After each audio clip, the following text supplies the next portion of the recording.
Hola, soy Alejandra Zorrilla, estudiosa de los sistemas, las redes y los destinos. Vamos a platicar sobre una fórmula para analizar el espacio turístico y las diferentes maneras en que se integran las localidades durante los viajes de las personas que se encuentran a corta, mediana y larga distancias. En el video hacia el Sistema de Manejo de Visitantes de Identidad y Desarrollo, hicimos un símil para comparar a la Internet, que se llama red de redes por su capacidad para interconectar el conjunto de sistemas informáticos en el ciberespacio, con el turismo, que es una red de redes que interconecta a las localidades en el ámbito territorial y a las personas en el ámbito local. Sabemos que las redes se conforman por nodos, que son puntos de confluencia o convergencia, que se vinculan a través de enlaces, que son los caminos que conectan esos nodos. Los nodos dependen de los enlaces y los enlaces solo tienen sentido en tanto conectan a los nodos. Eso se puede llamar codependencia o interdependencia. En el espacio turístico, las localidades son los nodos, pues en ellas confluyen, de diferentes maneras, el patrimonio, la infraestructura, la superestructura, los servicios turísticos, culturales y de interpretación, las actividades y las relaciones entre los visitantes y los anfitriones que suceden durante un momento determinado. Cualquier localidad que puede ser visitada en un momento dado por alguno o por los miles de millones de viajeros nacionales e internacionales que recorren el mundo puede ser entendida como un nodo, pues funciona como un nodo. Cada localidad es un sistema multidimensional y dinámico, no importa el tamaño que tenga, la duración de su existencia o su nivel de desarrollo. Una localidad puede ser un núcleo pequeño de población o una conurbación de varias localidades en una zona metropolitana. Incluso están en un entorno despoblado, pero por definición, las localidades son unidades territoriales que tienen un nombre que les da una identidad propia. Y las localidades no siempre viajan solas. Muchas veces se interconectan con otras que las complementan y a veces los viajeros consideran a varias localidades parte del mismo destino de viaje. La complejidad de la delimitación de un destino es que tiene que ver tanto con lo que los oferentes establecen como con los límites que marcan los viajeros durante sus viajes. Un viajero puede decidir y declarar que viajó o viajará a América o al Perú o a Machu Picchu o a Centroamérica o a la Ciudad de México o a Cuernavaca. Esta declaración convierte a una localidad, un país o una región en un destino de viaje.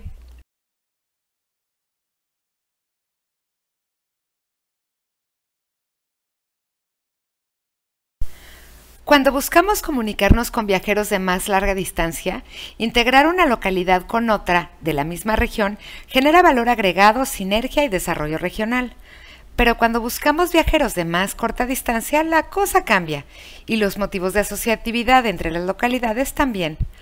En este sentido, vale la pena tomar en cuenta que el tiempo de estadía y la combinación de lugares que se visitan en un mismo viaje se influyen en gran medida por la distancia-tiempo entre la región de origen de los turistas y el destino que visitan. En general, entre más larga es la distancia que un viajero recorre o mayor el tiempo que invierte para llegar a un destino, los viajeros asignan más tiempo para permanecer en un lugar que visitan. Además, la amplitud del recorrido que realizan durante su viaje tiende a aumentar. Luego entonces, las dimensiones del destino percibido por los viajeros se amplía. Por ejemplo, los americanos podríamos planear un viaje a Europa, pero difícilmente lo concebiríamos de menos de 5 días. Los europeos no dirían voy a Europa, sino planearían un viaje a un país específico de su región, o un viaje a Latinoamérica, o tal vez a Sudamérica, o Centroamérica, o Norteamérica. Los japoneses no viajan a Japón, sino a un lugar específico en Japón. Los mexicanos del norte o el centro del país podríamos planear un viaje a Yucatán e incluir Mérida, Progreso, Celestún, Chichén Itzá y la Ruta Puc.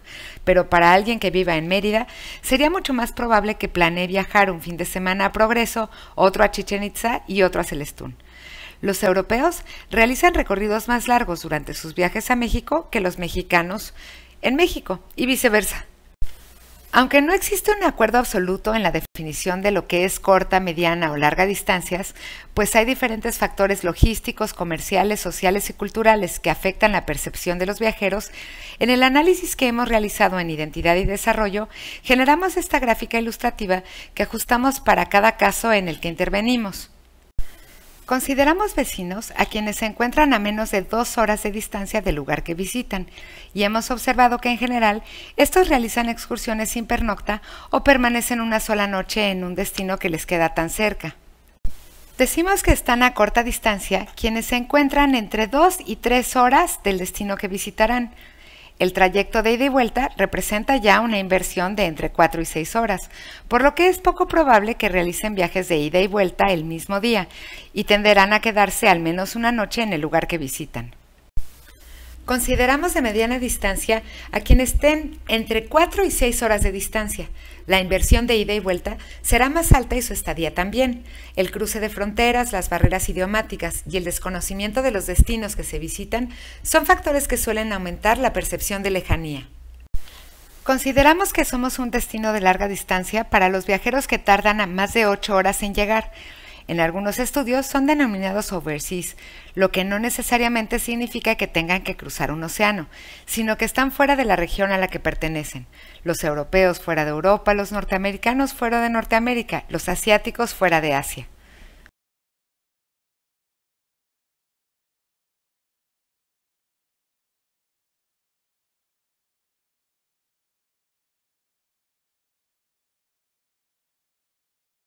¿Conocen la ley de la gravitación universal planteada por Newton? Afirma que la fuerza de atracción que experimentan dos cuerpos dotados de masa es directamente proporcional al producto de sus masas e inversamente proporcional al cuadrado de la distancia que los separa. ¿A poco no parece aplicar en estos casos? Se los dejo de tarea. Como en toda regla relacionada con los humanos, existen excepciones en cuanto a la relación de distancia-tiempo y amplitud de los recorridos. Por ejemplo, los motivos de viaje. La estadía de los turistas de negocios estará predeterminada por el negocio mismo, aunque puede afectarse por la distancia de su origen. Entre más larga la distancia de origen, tenderán a prolongar su estadía y realizar actividades adicionales aprovechando el viaje. Los turistas de aprendizaje, académicos o con interés especial, o quienes viajan con motivos de salud, permanecerán en un destino de acuerdo con el programa que requieran. También el perfil y la compañía durante el viaje afectan la distancia-tiempo, pues las personas de la tercera edad y las familias con hijos pequeños tienen menos movilidad y su estadía puede diferir con la generalidad de otros segmentos.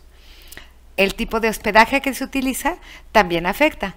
Los turistas que viajan a un resort todo incluido o a una residencia de descanso propia o rentada o que se hospedan con familiares y amigos tienden a permanecer más tiempo en el lugar que visitan, aunque en la medida en que se prolonga su estadía complementan su viaje con excursiones radiales. El mundo es grande, está lleno de lugares atractivos y cosas interesantes. El valor de diferenciación de las localidades no solo dependen de sí mismas, sino de dónde están ubicadas y frente a quién van a presentarse. Un oasis en el desierto o una isla en el mar son mucho más diferenciables que unos litros de agua en medio del mar o una duna en el desierto, pero el mar y el desierto siempre serán diferentes entre sí. Y para quienes viven en el mar, las montañas representan diferencias en sí mismas. En cambio, quienes viven en las montañas tenderán a asombrarse más con el mar. Un lugar turístico solo, pequeño y poco diferenciado es difícil de reconocer desde lejos, aunque cuando logra proyectar un sentido del lugar suficientemente brillante, las cosas cambian un poco. Pero por más pequeño o grande que sea un lugar, cuando lo vemos como parte de un sistema regional, aumenta su visibilidad y su valor. Los sistemas turísticos se construyen por diversos destinos que pueden categorizarse y analizarse desde muchas perspectivas. En este caso, para facilitar el análisis del espacio y las interacciones entre los destinos que conforman los sistemas, vamos a entrarle desde el punto de vista funcional y les llamaremos centros de distribución, subcentros turísticos y sitios sin pernocta en un primer nivel de análisis. Los centros de distribución son lugares en que se concentran los turistas. Cuentan con acceso desde los mercados, interconexión con otros destinos, buena capacidad de alojamiento y concentración de servicios urbanos, comerciales y turísticos. Desde ahí, los viajeros pueden ir a otros lugares. Los centros de pernocta tienen también interconexión con otros destinos, capacidad de alojamiento, servicios urbanos, comerciales y turísticos, aunque en general son más pequeños y su diferencia funcional contra los centros de distribución es que estos tienen menor acceso directo a los mercados. Los sitios turísticos sin pernocta tienen un atractivo que puede ser visitado. Tienen acceso desde un centro de distribución o un subcentro, pero carecen de alojamiento. Al integrarse en una región-sistema, los diferentes tipos de destinos adquieren valor agregado, generan mayor sinergia y desarrollo regional. Vamos a analizar otro punto de vista que se refiere a cómo se presentan las localidades frente a los visitantes. Aún los destinos más pequeños, con una capacidad de alojamiento pequeña, pueden ser presentados como localidades autónomas.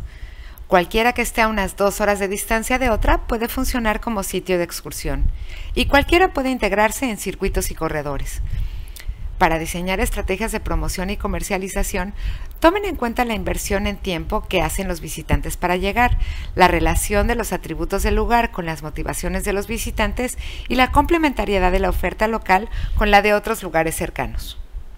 Al presentar una localidad como autónoma, se entiende que puede visitarse sin salir de sus límites durante un viaje. Esto implica que tiene la capacidad para satisfacer las necesidades totales de los turistas durante un viaje. Tiene acceso, alojamiento, atractivos, actividades, servicios, etc. El nivel de desarrollo de los centros turísticos determina en gran medida su autonomía. Los lugares que buscan posicionarse como centros autónomos necesitan promoverse y comercializarse en la región de origen de los turistas. Los primeros filtros para determinar su competitividad y capacidad de carga son su accesibilidad, capacidad de alojamiento y oferta de atractivos y actividades. Las localidades autónomas se pueden complementar con otros sitios que le den valor agregado, realizando excursiones radiales, pero esta condición no es indispensable para completar una experiencia de un viaje satisfactoria para algunos tipos de turistas. Los sitios de excursión se visitan en un solo día desde el lugar en que se pernocta, sea el lugar de residencia o el lugar en que se hospeda un visitante, por lo que no necesitan contar con alojamiento, aunque pueden tenerlo. La visita a los sitios de excursión puede promoverse, contratarse o realizarse de diversas formas. Para ser efectivo en promoverlos en el lugar de origen de los visitantes de más larga distancia, deben vincularse necesariamente con un centro turístico de pernocta. Los sitios de excursión también deben promoverse en los centros en que pernoctan los visitantes, ya sea ofreciendo excursiones prediseñadas o tours organizados o considerando su visita en transporte público, auto propio o rentado, avioneta, bote, etc. También pueden realizarse sin reservación de forma independiente desde el centro de pernocta en transporte público, auto propio o rentado, en avioneta, en bote, etc. Contratar un tour o un transporte hacia un sitio de excursión permite tener mayor flexibilidad para el usuario y una derrama más directa a los locales.